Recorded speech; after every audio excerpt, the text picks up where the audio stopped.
Hello, I'm Lesley Logan. Today I want to show you press ups reverse or facing out here on your high chair / electric chair.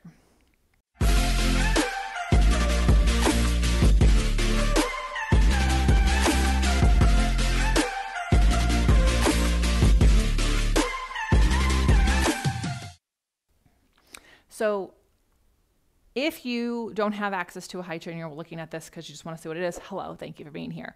This is actually only 2 exercises you cannot do on a one chair that are done on the high chair. Now, if you can't get a high chair, that sucks. I prefer you to get a really awesome one chair, and we can talk about that in the comments below, because a combo chair often takes away the weight of this chair, and you do want a chair that weighs a good amount so that you can do things like we're about to do today, like the press-ups reverse.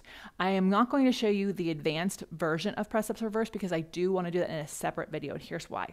When I was creating the flashcards for onlinepilatesclasses.com, I didn't want anyone to think that you had to do the leg lift to do this exercise. You can actually just do this exercise and then eventually prepare yourself for the leg lift. So I will show that in another video, just like I did on another card.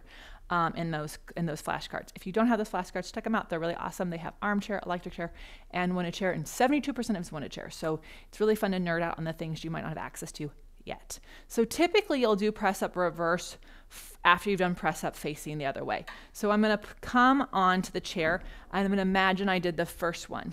Now, if you're not doing the first one, that's fine. You're still going to enter the chair this way. Then you're going to carefully turn yourself around. I stay on the pedal the whole time. Do not step in here in the middle because I don't want you to slip and that pedal to hit you in your leg.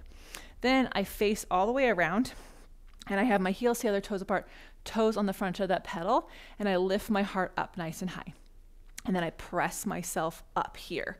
So it's tempting to lock your elbows out. Straight is not necessarily what you feel. It's actually what straight is. So I tend to lock my elbows, but I'm going to try not to today for you. Then you bend your elbows back. I sort of go a little bit back and wide, so I'm not tempted to pinch them together. And you just go up and down, okay? In the nether tutorial, also known as another card, I will show you the advancement, but I'm going to show you the dismount right now. We're going to come down. I'm going to turn to face the chair and then place one foot down, lift the pedal up. You don't want to dismount the chair facing that way. Again, you could trip, you could fall, the pedal could catch you. We don't want any of that, all right? So if you have questions on this exercise, who is it for, why you should do it, you can put those in the comments below. I talk a lot about that in my with my elevators and my mentorship, but it's an excellent way to teach that arm back connection, to truly work the body in this way, which we do on the reformer a lot, right? We do on the mat a lot. Hello, leg pull back. So enjoy this in your body, see how it translates to the rest of your exercises, and join us at onlinepilatesclasses.com where we do life better.